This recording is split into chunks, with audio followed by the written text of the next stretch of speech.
Hi, in this lesson I'm going to explain and demonstrate some shapes that we can use to create some great contemporary sounding jazz arpeggios, which can be very useful when we're playing jazz ballads.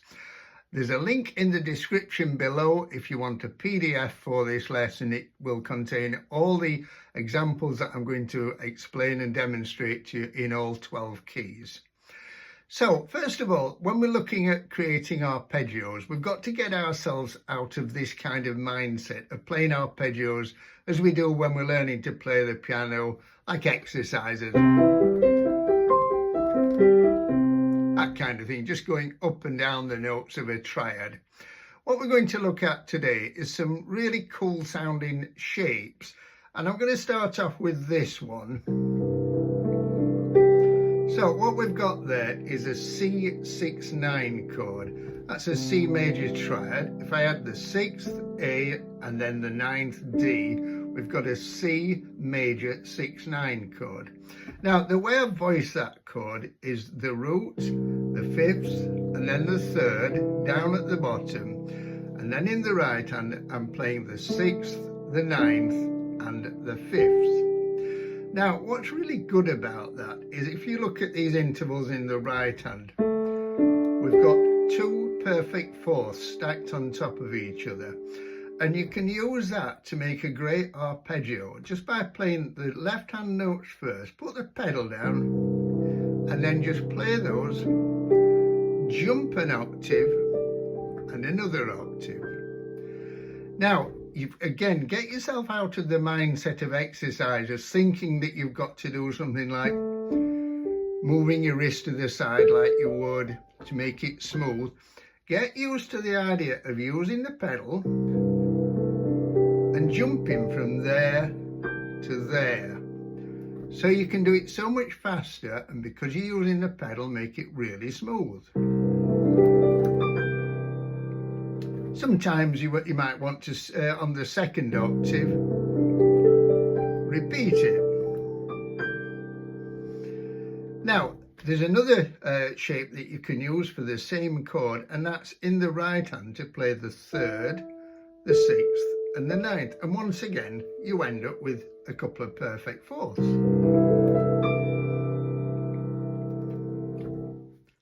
Now, you can have a great deal of fun experimenting with these shapes over lots of different types of chords and see what you come up with.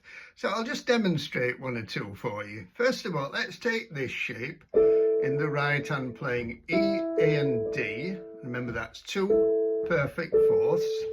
And instead of playing that over a C major 6 chord, I'm going to play it over an F major 7 chord like this. So let's look at the notes I'm playing there. The left hand I'm playing the root, the 5th, the 3rd. The right hand I'm playing the major 7th, the 3rd, and the 6th. So we have both the major 7th and the 6th. It's a lovely open voicing, and the right hand, because it's in these two perfect fourths, lends itself to that arpeggio so well.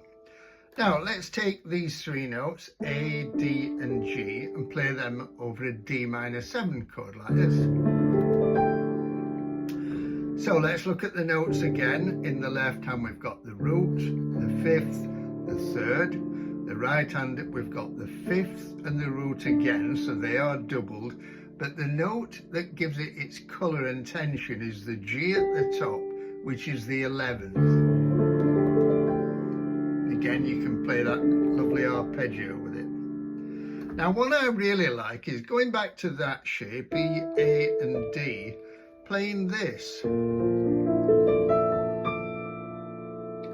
So we've got a B flat major 7 chord there. That's the major 7, and E is the sharpened 11th. So with the left hand I'm playing the root, the 5th, the 3rd. And the right hand is playing the sharpened 11th, the major 7th, and the 3rd. Experiment with that, see how many different chords you can use those shapes over. Now I'm going to look at another shape. Okay, so that was an arpeggio on an F major 7 chord. That's an F major 7 chord. F is the root, A the third, C the fifth, E the major seventh.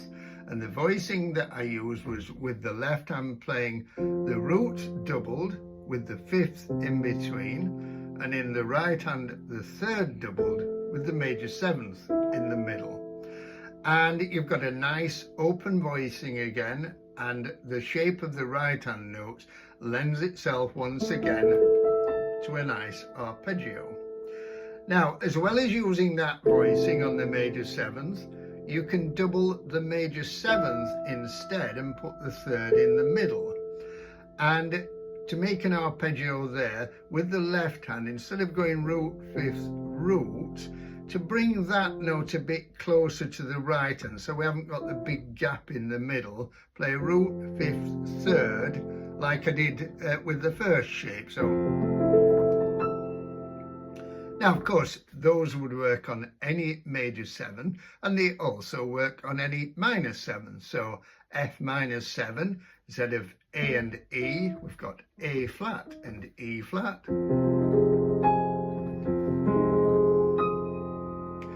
Okay, don't forget, on the PDF, all these examples are shown in all 12 keys.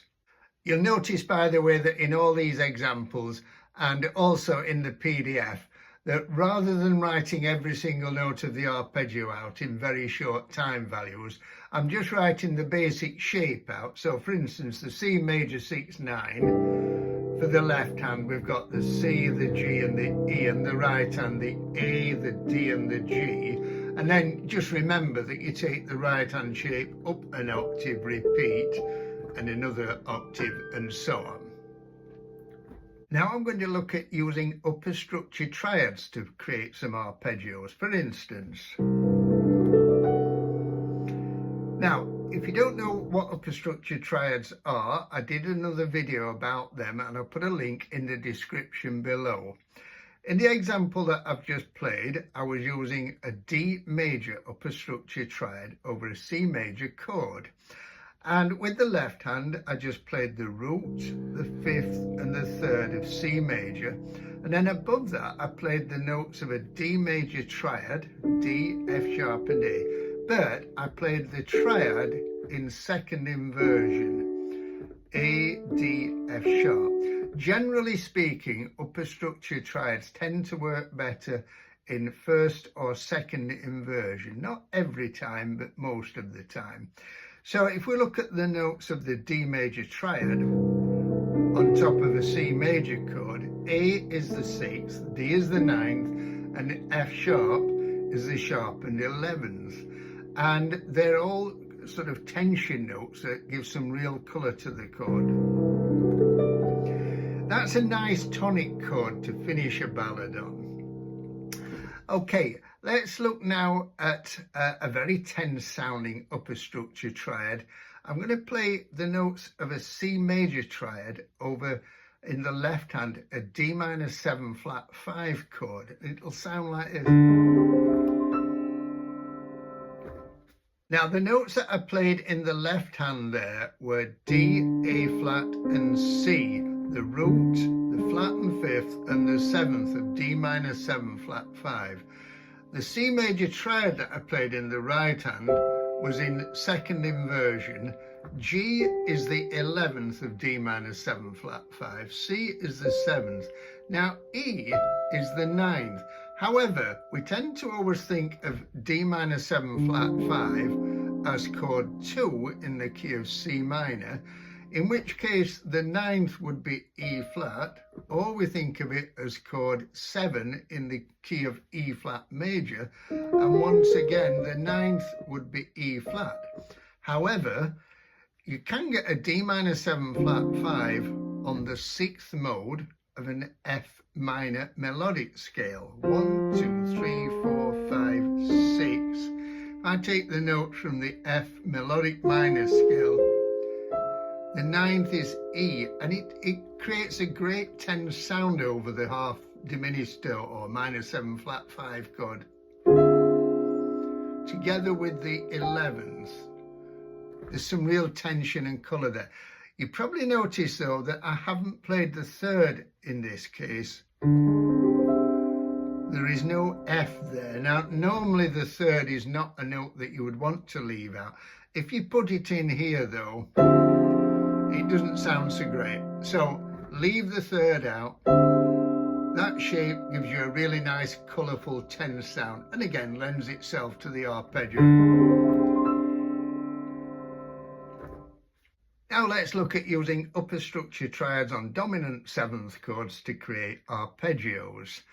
So I'm going to use the most commonly used upper structure triads, starting with a minor triad on the flattened ninth of a dominant seventh chord. So G7, A is the ninth, A flat is the flattened ninth, and then we make a minor triad there, an A flat minor triad. And those notes become the flattened ninth, the third, and the flattened 13th.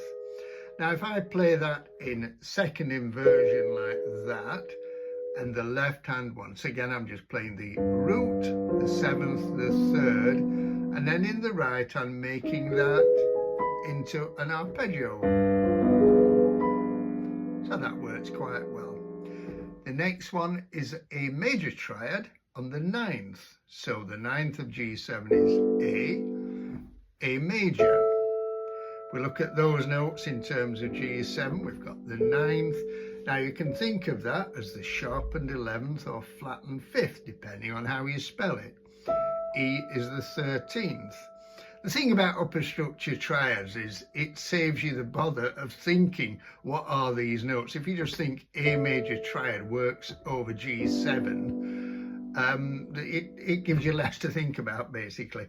Now, once again, if we play that triad in inversion like that, so with the left hand root, seventh, third, right hand A major triad in second inversion, so that works as well. Now, the next upper structure triad that is often used is the one on the flattened fifth. It's a major triad, D flat major, D flat being the flattened fifth of G7. So if you look at that in terms of a G7 chord, we've got the flattened fifth, the seventh, and the flattened ninth. I'll do it in inversion. That one's not really one of my favourites. I don't tend to play it much, but it can be used. So the next one is on the flattened 13th. E is the 13th of G7. Root, third, fifth, seventh, ninth, 11th, 13th. So the flattened 13th is E flat, and it's an E flat major triad, which over a G7 chord is the flattened 13th, E flat. G, of course, is just the root, and B flat, if you think of it as A sharp, is the sharp ninth. So a very tense, colourful sound there. I play that in first inversion.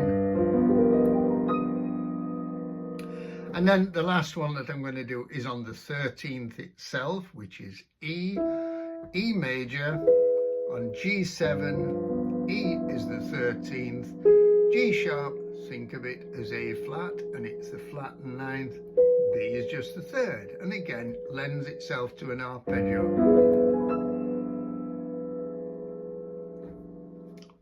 Another shape that you can use to create some good arpeggios is clusters like this. So that was a D minor 9 chord, that's a D minor 7. Put E on, it's the 9th, and I made a little cluster of notes close together in the right hand using that shape. The 7th, the 9th, the 3rd and the 5th.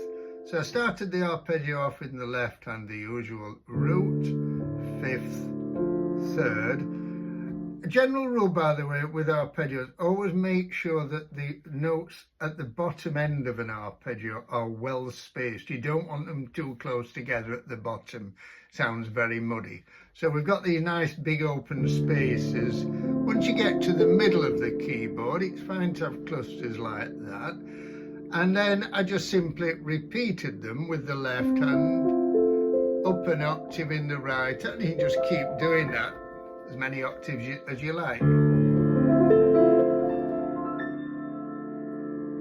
Now Now we can do a similar sort of thing on a dominant seventh. Let's look at a G7 and using the A flat minor upper structure triad, but putting one passing note in. But I'm going to put it up here like this. So I'm going to go up and then back down the same arpeggio. And then I'm going to go on to a C minor 6. Now this is a tonic minor as opposed to a minor 7, like this.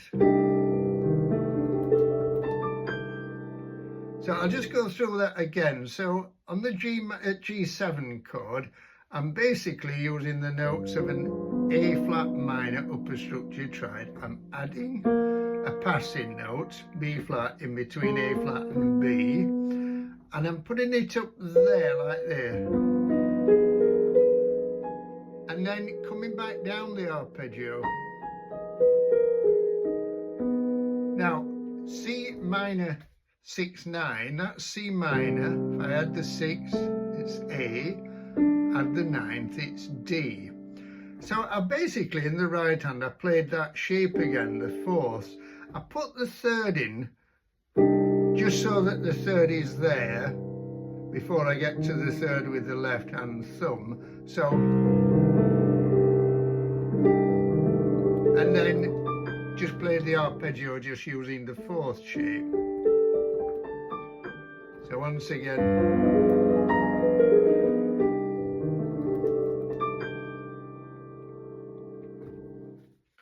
let's look at what I played in the intro now. I started off with this arpeggio.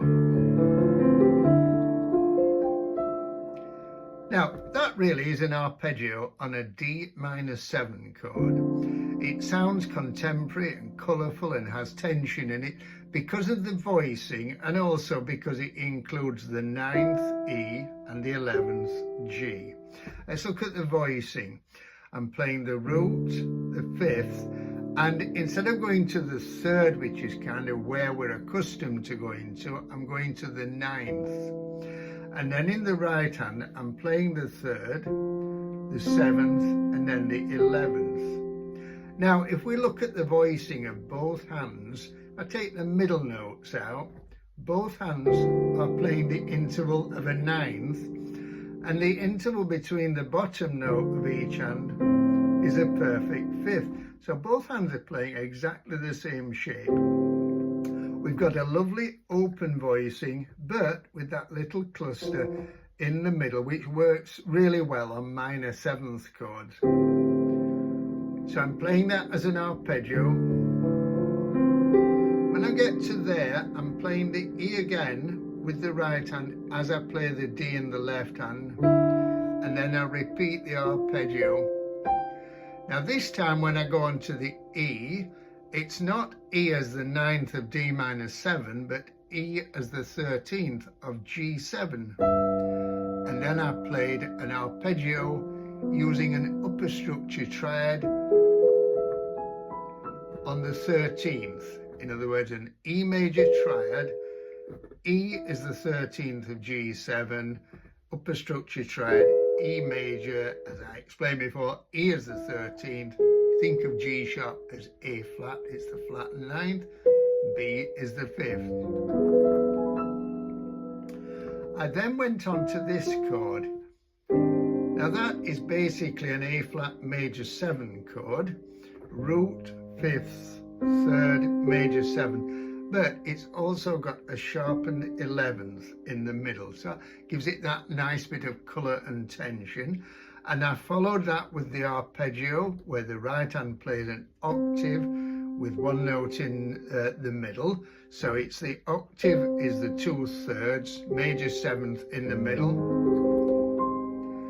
I then went on to a B flat major 6/9 chord. So we've got the root, the 5th, the 9th, the 3rd, the major 6. And then in the right hand, I did the arpeggio based on the 2 perfect 4ths. And then I finished off with the arpeggio based on an upper structured D major triad over a C major chord. So the whole thing sounds like a coda to a contemporary jazz ballad. Okay, hope you found that useful. If you did and you haven't done so far, I'd be really glad if you could give it a thumbs up and subscribe. And I always appreciate any comments or questions you may have. And just a reminder, if you do want a PDF, there's a link in the description below. Thank you. See you in the next video.